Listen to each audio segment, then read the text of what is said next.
భయపడుతున్నారు, మీరు ఓడిపోతారు అని మీరు నిర్ధారణకు వచ్చినట్టు మీరు ఇంత డెస్పరేట్గా ఇంత ఫస్ట్రేట్ అయ్యి వివేకానంద రెడ్డి గారి పర్సనల్ లైఫ్ని మీరు ఆయనను బదనాం చేయడానికి ఎంతగా ప్రయత్నిస్తున్నారో రాష్ట్ర ప్రజలందరూ చూస్తున్నారు. ఈ వికృత చేష్టలు మిమ్మల్ని ఎక్కడికి తీసుకెళ్ళావు, మిమ్మల్ని నాశనానికి దారి తీస్తాయని మళ్ళీ చెప్తున్నాం. వివేకానంద రెడ్డి గారు రాజశేఖర్ రెడ్డి గారి సొంత తమ్ముడు.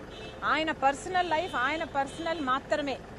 పర్సనల్గా ఆయనని ఇట్లా టార్గెట్ చేసి ఆయనని క్యారెక్టర్ అసాసినేట్ చేయడం అన్నది దారుణం. మళ్ళీ చెప్తున్నాం, వివేకానంద రెడ్డి గారి పర్సనల్ లైఫ్ గురించి ఎమ్మెల్సీగా ఆయనను మీరు పోటీలో వైసీపీ పోటీలో నిలబెట్టినప్పుడు కూడా మీకు తెలుసు. వివేకానంద రెడ్డి గారి పర్సనల్ లైఫ్ గురించి అవినాష్ రెడ్డి గారి కోసము ఆయన ఆఖరి నిమిషం వరకు తిరుగుతున్నప్పుడు కూడా మీకు తెలుసు. అప్పుడు అడ్డురాని పర్సనల్ లైఫ్, అప్పుడు మీకు అభ్యంతరం లేని పర్సనల్ లైఫ్, ఇప్పుడు ఎలక్షన్లు వచ్చాయి, రాజశేఖర రెడ్డి బిడ్డ వివేకానంద రెడ్డి బిడ్డ ఆయన న్యాయం కోసం తిరుగుతున్నారు అని ఇప్పుడు మీరు ఇంత భయంకరంగా ఆయనను బద్నాం చేయడానికి చూడడము అన్నది దారుణం. మళ్ళీ చెప్తున్నాం, ఆయన ప్రజాసేవలో బతికిన మనిషి, నెలకు 27 రోజులు బయట జనం మధ్య బ్రతికిన మనిషి. అలాంటి మనిషిని పట్టుకొని ఇంత దారుణంగా మాట్లాడడము సమంజసం కాదు, ఏమాత్రం కాదు. చనిపోయిన వ్యక్తి, సంజాయిషి ఇచ్చుకోలేని వ్యక్తి గురించి ఇంత దారుణంగా ఆయనను బద్నాం చేయడము, డిఫేమ్ చేయడము ఇది ఎవరికీ తగదు అని మళ్ళీ చెప్తున్నాం. అంతేకాదమ్మా, ప్రతి ఒక్కరూ గుర్తుపెట్టుకోవాల్సిన విషయం ఏమిటంటే పబ్లిక్ లైఫ్లో ఉన్న వాళ్ళు పబ్లిక్ సర్వెంట్సే. మేమందరము పబ్లిక్ సర్వెంట్స్గా పనిచేయాలనే వచ్చాము. కానీ పబ్లిక్ సర్వెంట్స్గా ఉండడం మాకు ఇష్టమే, కానీ మేమేదో పబ్లిక్ ప్రాపర్టీ అయినట్టు, పబ్లిక్ టాయిలెట్స్ అయినట్లు ట్రీట్ చేస్తే మాత్రం ఇది సరి కాదు. మళ్ళీ చెప్తున్నాం, వైసీపీకి, వైసీపీ మూకలకి, వైసీపీ గుండాలకి, వైసీపీ నాయకులకి, మొత్తం అందరికీ చెప్తున్నాము, ఇది తగదు. వివేకానంద రెడ్డి గారిని పర్సనల్గా టార్గెట్ చేయడము తగదు. థ్యాంక్ యూ అమ్మా, థ్యాంక్ యూ.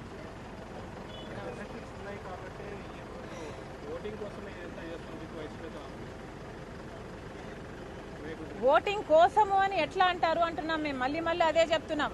ఇప్పుడు ఎలక్షన్లు వచ్చాయి, 5 సంవత్సరాల వరకు ప్రజా తీర్పు వచ్చే అవకాశం లేదు. కానీ ఇప్పుడు అవకాశం ఉంది కాబట్టి ప్రజా తీర్పులో అవకాశం మేము తెచ్చుకునే ఛాన్స్ ఉంది కాబట్టే ఈరోజు ప్రజా కోర్టుకు వచ్చింది రాజశేఖర రెడ్డి బిడ్డ అయినా వివేకానంద రెడ్డి బిడ్డ అయినా. అందులో తప్పేముంది అని అడుగుతున్నాం.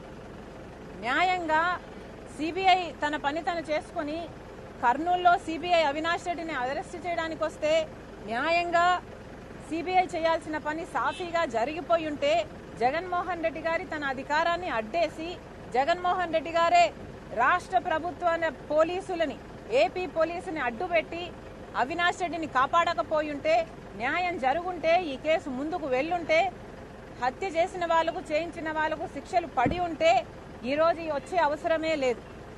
సునీత రోడ్ల మీదకి వచ్చే అవసరం లేదు, షర్మిలారెడ్డి రోడ్ల మీదకి వచ్చే అవసరం లేదు. కానీ 5 సంవత్సరాలు వేచి చూసి ప్రతి ప్రయత్నము చేసి ఈ రోజు వరకు న్యాయం జరగలేదు. కాబట్టే ఈరోజు ప్రజా తీర్పు కోసం ప్రజా కోర్టులో మేము ప్రజలని కొంగు చాచి న్యాయం అడుగుతున్నాం. ఇది తప్పెలా అవుతుంది? ఇది ఎలక్షన్ కోసం చేసినట్టు ఎలా అవుతుంది?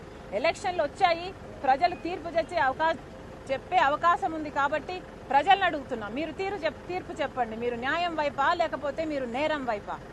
ప్రధానంగా వాళ్ళు మాకు హత్యలో ఎలాంటి సంబంధం లేదు, నా తండ్రి దాదాపు సంవత్సరం అవుతుంది జైల్లో ఉన్నాడు, నాకు సంబంధం లేకుండా అనవసరమైన ఆరోపణలు చేస్తున్నారు ప్రతిపక్షంలో. సిబిఐ ఎంత స్పష్టంగా చెప్తుంది, గూగుల్ టేక్అవుట్స్ లో అవినాష్ రెడ్డి ఇంటిలోనే హత్య చేసిన వాళ్ళు అంతకు ముందు కలిశారు, హత్య జరిగాక కలిశారు. టేక్అవుట్ మ్యాప్స్ లో అంత క్లియర్ గా లొకేషన్ పిన్ పాయింట్ చేసి సిబిఐ ఛార్జ్ షీట్ లో చేర్చింది.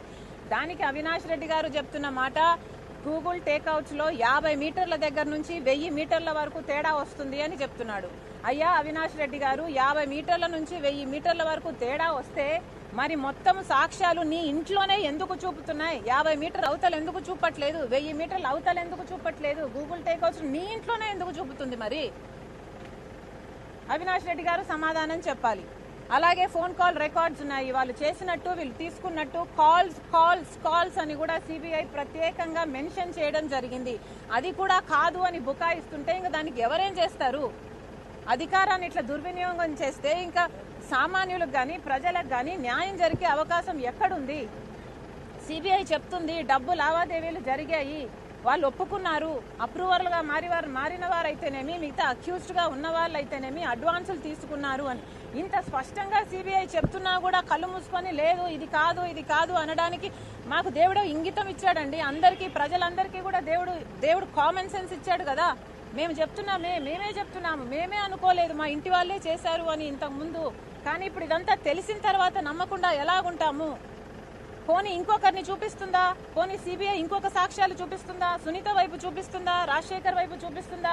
వాళ్ళ గూగుల్ టేక్అవుట్స్ లో గానీ, వాళ్ళ ఫోన్స్ లో గానీ వాళ్ళదేమన్నా సాక్ష్యాలు ఉన్నాయా అంటే ఎక్కడ ఏ సాక్ష్యాలు ఇంకా ఎవరికి కనిపించడం లేదు కదా.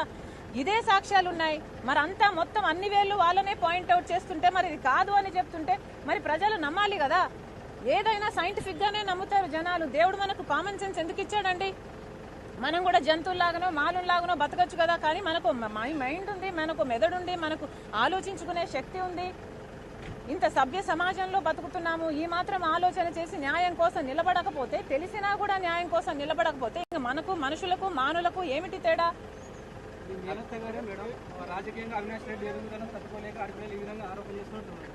ఇంకొక విషయం కూడా చెప్తున్నాం. ఎవరు ఎన్ని చెప్పినా కూడా ఈరోజు రాజశేఖర్ రెడ్డి బిడ్డ, వివేకానంద రెడ్డి బిడ్డ నిలబడింది న్యాయం కోసం. మా గుండెలో నిజాయితీ ఉంది. మళ్ళీ చెప్తున్నాం, ఇది న్యాయం కోసం చేస్తున్న పోరాటం. ఇది ఆస్తుల కోసం చేస్తున్నది కాదు, ఇది రాజకీయం కోసం చేస్తున్నది కాదు, ఇది వారసత్వం కోసం చేస్తున్నది కాదు. ఇది న్యాయం కోసం చేస్తున్న పోరాటం. సౌభాగ్యమ్మ, సునీతమ్మ ఈ రోజుటి వరకు కూడా న్యాయం జరగలేదు అని కుమిలిపోతున్నారు. ఒక పెద్ద మనిషి 7 సార్లు గొడ్డలితో నరుకుతే ఆయన తల వెంకలు కూడా బయటకు వచ్చి, ఆయన మెదడు బయటకు వచ్చి అంత ఘోరంగా చనిపోతే, ఇల్లంతా రక్తమే, అంత ఘోరంగా చనిపోతే పెద్దవాళ్ళందరూ కలిసి దీన్ని మభ్య పెట్టాలని చూస్తుంటే ఇక న్యాయం ఎట్లా జరుగుతుంది? అయినా ఆడపిల్లలైనా కూడా మేము నిలబడాలి అని గట్టిగా నిలబడ్డాం, మొండిగా నిలబడ్డాం, ప్రాణాలకు తెగించి నిలబడ్డాం. రేపు మాకైనా, మా బిడ్డలకైనా ఏం జరుగుతుందో మాకే తెలియదు. అయినా కూడా ఇంతగా నిలబడ్డామంటే ఎందుకు నిలబడ్డాం? న్యాయం జరగాలి కాబట్టి నిలబడ్డాం. సొంత తండ్రికి అన్యాయం జరిగితే సునీత తట్టుకోలేకపోతుంది కాబట్టి నిలబడ్డాం. మా సొంత చిన్నాన్న, మా నాన్న తర్వాత నానంతటి వాడు, మమ్మల్ని ఎత్తుకొని పెంచిన వాడు, ఇంత అన్యాయం జరుగుతుంటే ఎలా తట్టుకునేది అని అడుగుతున్నాం. వివేకానంద రెడ్డి గారు ఆ రోజే చెప్పారు, అమ్మా నువ్వు పోటీ చేయి, ఎంపీగా నువ్వు నిలబడు ప్లీజ్ అని ప్రాధేయపడ్డారు. ఆ రోజు ఆయన చెప్పింది చేస్తుంటే ఎన్ని అనార్థాలు ఆగుండున్నాం. కానీ దురదృష్టవశాత్తు అది జరగలేదు. కనీసం ఇప్పటికైనా చచ్చిపోయి కూడా 5 సంవత్సరాలు అవుతుంది. ఇప్పటికైనా న్యాయం జరగాలి, కోర్టులలో న్యాయం జరగాలి, లేకపోతే సమాజం, మనుషుల మధ్య న్యాయం జరగాలని ఈ రోజు రాజశేఖర్ రెడ్డి బిడ్డ, వివేకానంద రెడ్డి బిడ్డ మనస్ఫూర్తిగా ప్రార్థిస్తున్నారు. ప్రధానంగా వైసీపీ నేతలు ఆరోపిస్తున్నారు ఇదంతా చంద్రబాబు స్క్రిప్టే, షర్మిల సేమ్ టు సేమ్ చెప్తుంది. నాకేం అవసరం అయ్యా చంద్రబాబుతో? చంద్రబాబు స్క్రిప్ట్ చెప్పాల్సిన అవసరం మాకేముంది? మేము ఎవరం అసలు? మేము రాజశేఖర్ రెడ్డి బిడ్డ ఇక్కడ, వివేకానంద రెడ్డి బిడ్డ ఇక్కడ. ఒకరి స్క్రిప్ట్ పట్టుకొని చదవాల్సిన అవసరం మాకేముంది? ఎందుకుంటుంది మాకు? మా జన్మలేంటి, మా బతుకులేంటి, మా రక్తం ఏంటి? మేము ఎందుకు ఇంకొకటి స్క్రిప్ట్ పట్టుకొని చేయాల్సిన అవసరం మాకేముంది? మమ్మల్ని ఏం చెప్పి కొనగలడు చంద్రబాబు గారు? మాకేం అవసరం ఉంది ఆయనతో?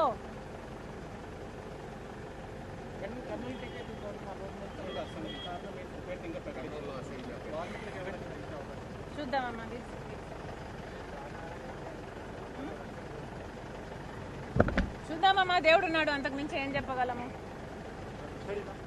తర్వాత ఈరోజు మీడియాలో అంతా వస్తున్న విషయము, జగన్మోహన్ రెడ్డి గారు నాకు అప్పిచ్చారు అని నా అఫిడవిట్లో చేర్చడం జరిగింది. జస్ట్ ఫర్ క్లారిఫికేషన్ సేక్, సమాజంలో నిజానికి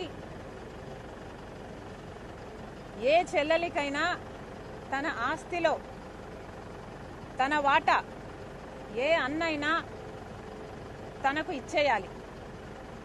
ఎందుకంటే అది ఆ ఆడబిడ్డ హక్కు. ఇయ్యాల్సిన బాధ్యత అన్నకుంటుంది. మేనమామగా కూడా అది ఒక బాధ్యత.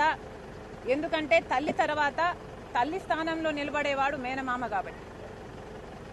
ఇది సహజంగా అందరూ పాటించే నియమం అయితే కొంతమంది చెల్లెలకి ఇవ్వాల్సిన ఆస్తి వాటాను ఏదో తమ వాటాగా భావించి తామేదో చెల్లెలకి గిఫ్ట్గా ఇస్తున్నాము అనంత బిల్డప్ ఇచ్చేవాళ్ళు కూడా ఈరోజు సమాజంలో లేకపోలేరు. అది ఒకవైపు అయితే, ఇంకొంతమంది అయితే చెల్లెలు వాటా ఇవ్వాల్సింది ఇవ్వకపోగా దాంట్లో ఒక్క కొసరు చెల్లెలకిచ్చి అది కూడా అప్పు ఇచ్చినట్టుగా చూపించే వాళ్ళు కూడా ఈరోజు సమాజంలో ఉన్నారు. ఇది వాస్తవం. ఇది దేవునికి తెలుసు. ఇది మా కుటుంబం అంతటికీ కూడా తెలుసు. Thank you.